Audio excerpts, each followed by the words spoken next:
Can we trust our feelings? Can we trust our somatic reading of life? Are you able to say something about intuition, which is not the same but interests me as well? Can we trust our feelings? Now, often you hear people say, trust your feelings.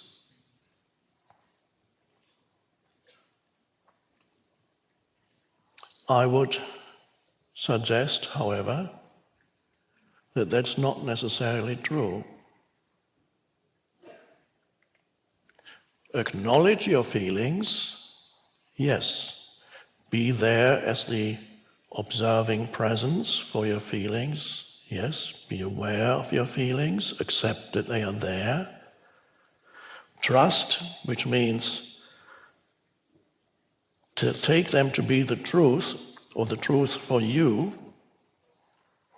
or using them as a guide to correct or skillful action, that may be doubtful, because it depends where these feelings arise in you.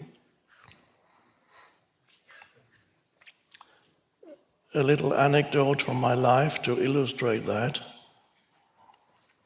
When I lived in England, in the country, in that alternative town Glastonbury for 3 years, I lived in a cottage, and once a month I would travel to London or other cities in my beloved Russian-made Lada car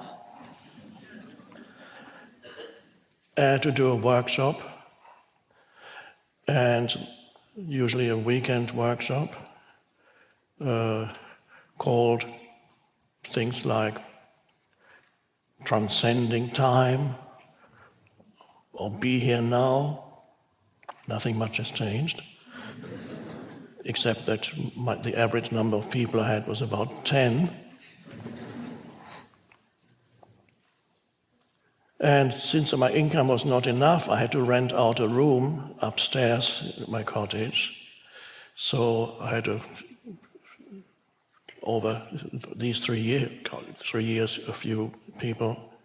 It was a second room, which I also occasionally rent out. Anyway, the room became vacant. I advertised in the local paper. Several people came to apply, and finally chose a young woman who had just been offered a job in that town.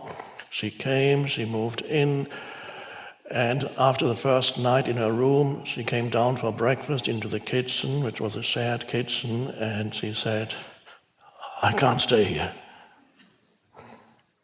I said, "What's wrong?" It's just a feeling. And I always listen to my feelings. I just can't stay. There's something not right. So I was very nervous. And I said, "Okay, that's fine." And that she found that very disconcerting, because she had expected a more conventional response, which would have been, "What? I've interviewed all these people, I've chosen you, and now what, you're doing this to me? You're not getting your rent money back that you paid in advance." But I said, "Okay, I'll give you your money back, it's fine." So she was even more confused after that. And he said, "I'll spend one more night or 2 more nights." She spent the second night, and then in the morning she said, "No, I think I'll stay. I have a different feeling now." And I said, "Oh, that's fine, that's good." And again, she was a little disconcerted, because the conventional response would have been, which I did do, "I just put another ad in the paper, and now you're telling me this?" This is how to make, the conventional responses are how to make life complicated for yourself and others. But it's normal, it's how the ego responds. And so whenever somebody does not respond in that way, life becomes simple. But when life becomes simple, people who expect the conventional responses become confused. What? This is a weird person. And so she decided to stay, and a few weeks later, when I got to know her better, she explained to me that that first night she was in her bedroom, and she said, "I found you so weird that I thought you might creep in the middle of the night and murder me."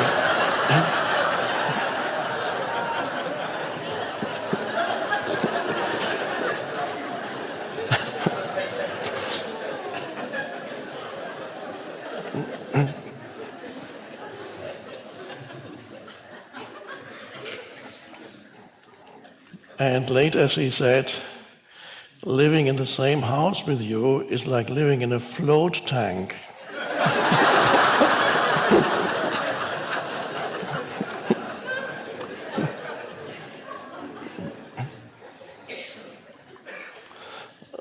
I think she learned a lot, not so much through me explaining things to her, just by being there. Not that she didn't go through her episodes of neurotic reactivity, which is quite normal for most people, but that's fine. So feelings. Now, where did the initial feelings that she experienced, that she then believed that they were a correct guide for action? Of course, they were not, because they originated in fear, and they also originated in a misinterpretation of reality, which is so easy to do for the mind, to misinterpret another person, to misinterpret a situation.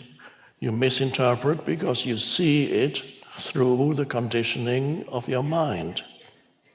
You see it through your beliefs, your prior experiences in childhood. You see it through even other things that have conditioned your mind, maybe even scary movies about weird people who don't say much. And then just when you're having a shower, they creep in.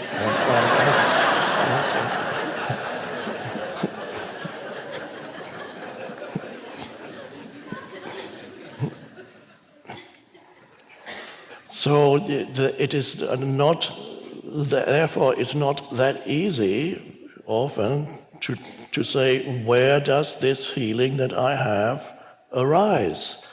Where does this feeling originate? Now, does it come from a deeper, the intuitive place? Intuition comes out of being present. Intuition does not come out of the conditioning of your mind. So, if you have an intuition, also, it is usually not tainted by negativity, such as anger or fear. So there is something certain about it, that there is a quiet strength behind your feeling, a quiet strength. There's not a nervous energy behind your feeling. There's more. You just know this is right. You may not be able to explain to yourself or others why. It has a different quality. There's a peaceful quality to it. Now, let's just imagine, to come back to the story that happened with this young woman. Of course, it could have been that theoretically I could have been a psycho and actually could not be trusted not to kill her. Theoretically, that's possible. So I don't know what the answer to this is, but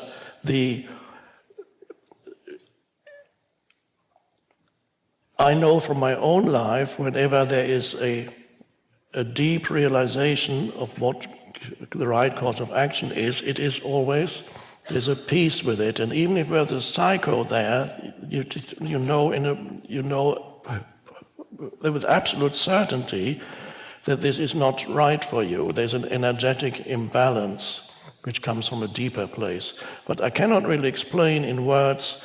You have to, through life experience, you have to find out for yourself what a deeper feeling that comes out of presence and is a true intuition, how it is different from something that arises from the conditioning of your mind.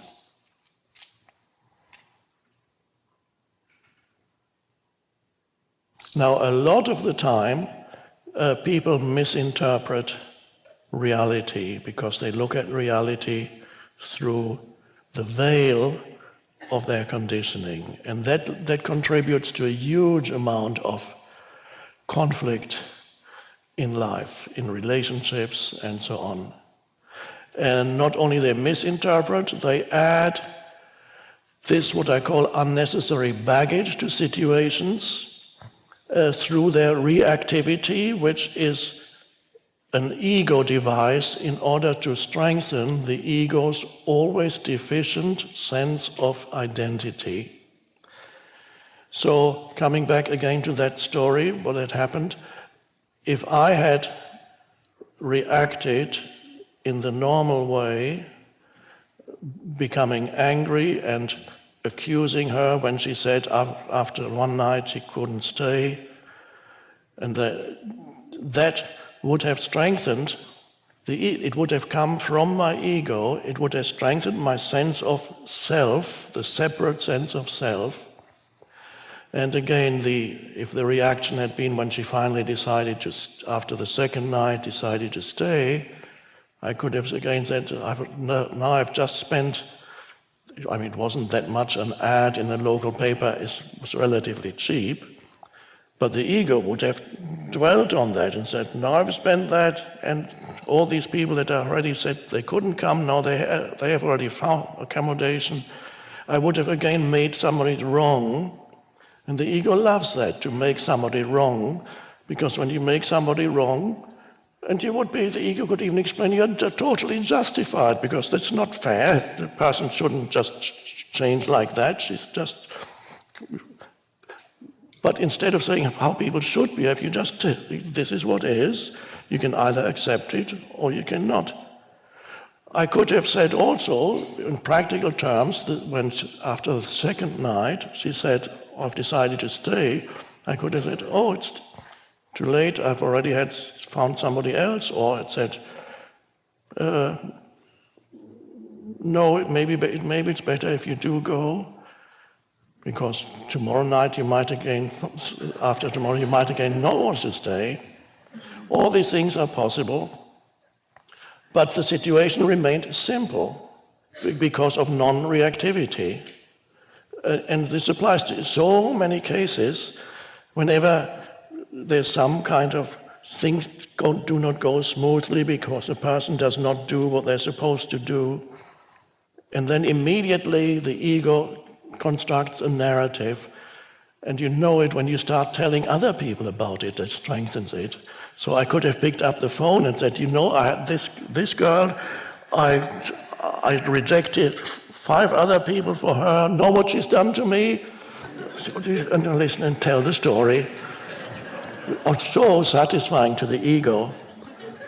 And then the person on the other end says, oh my God, you so.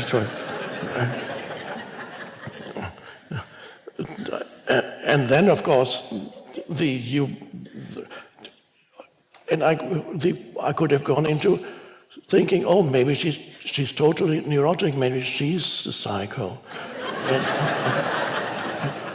All spinning tales in the head, all kinds of things. There's a whole fictitious narratives that are taken for reality. And how simple things can actually be if you don't add unnecessary reactivity to it. But in order to do that, It requires you to be present, not to be there as a person, because a person feels easily offended. So if you're there as a person, you get offended a lot. If you go on the internet, you'll find that the world is full of people who are deeply offended.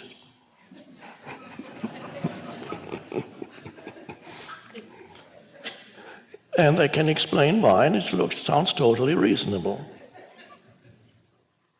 The ego loves being offended.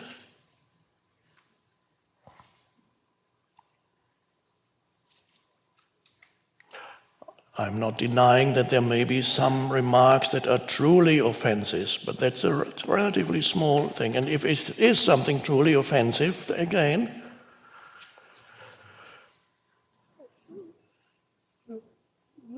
what could she have said? What that was truly offensive? She could have said, I can't stay with you because you're too ugly, for example.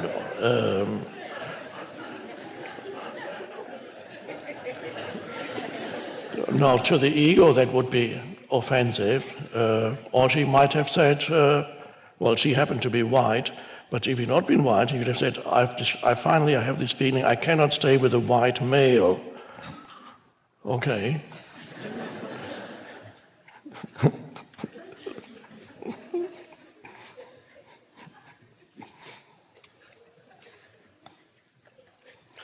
Vigilance is required in your interactions with people. Always the question, am I adding something to the interaction that is unnecessary, that is just there to strengthen my fictitious sense of self, to justify to make somebody wrong? Big thing for the ego. Because if I can make something wrong, there's always an element of victimhood. When I make somebody wrong in relation to myself, there's always an element of, it may not be the main focal point, but there's an element of me being the victim if I make you wrong. And the ego loves that, because it strengthens itself through that. And if I make somebody wrong, you know what he said and what he did then? Let me tell you about this. Wow, how can somebody do something like that? And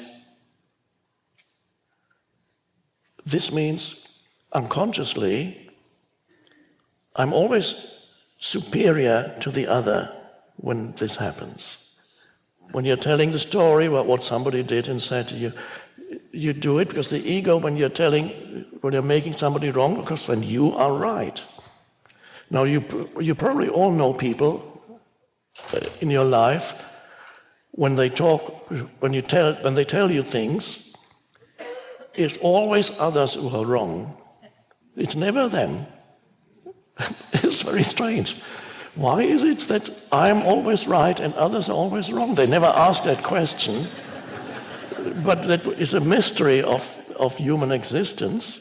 One of the great mysteries of life is why I'm always right and others are always wrong. I think philosophers haven't explored yet in detail enough, and nobody has resolved this mystery. And everybody should ask themselves, how is that? I must be really superior to everybody.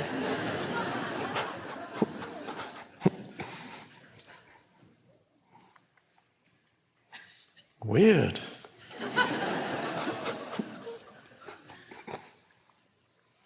So if you think back the last year or 2 or 3 in your life, well, I'm actually talking to a group of people here who are much more conscious than the average human, but nevertheless, even here, some of you may find, if you look back the last few years, that whenever there was some kind of argument or conflict, perhaps was it always the others who were wrong? It's very easy to deny somebody's perspective if it conflicts with your own and make them totally wrong. You can also make a group of people totally wrong, an entire group, entire nation, an entire religion. You can make everybody wrong. It's great. Feel stronger and morally superior.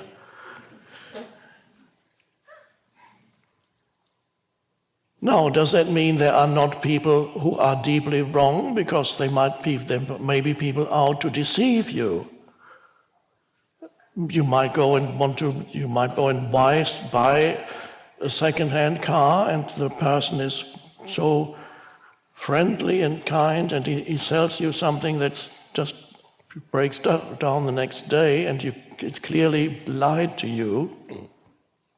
What do you do then? And even then, it's important not to amplify what has happened by going into your mind and creating a whole string of narratives in your mind of what an awful person that is, and coming to all kinds of conclusions about that, and tell the story to yourself and to others and amplify it in that way. And then you go back to him and then you tell him really what you think of him. Rather than keep it simple, what action can I take to remedy this? Even if you go to court, you can do it in a detached way. I'm not necessarily saying never do anything, just put up with anything and anybody. That's not what it means. Even if you go to court in order to rectify a situation that is obviously wrong, you can do it in a way that is detached and just keeps it to just the essentials of the situation, practical, without the whole superstructure of you are the evil one, you are wrong.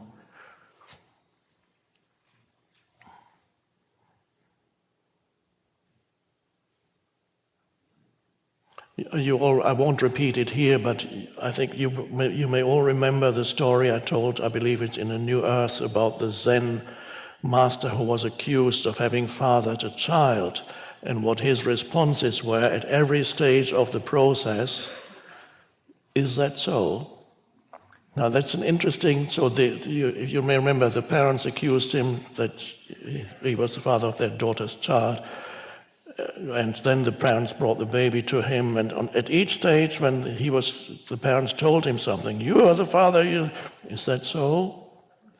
You bring now you look after the baby, we don't want it, you are the father.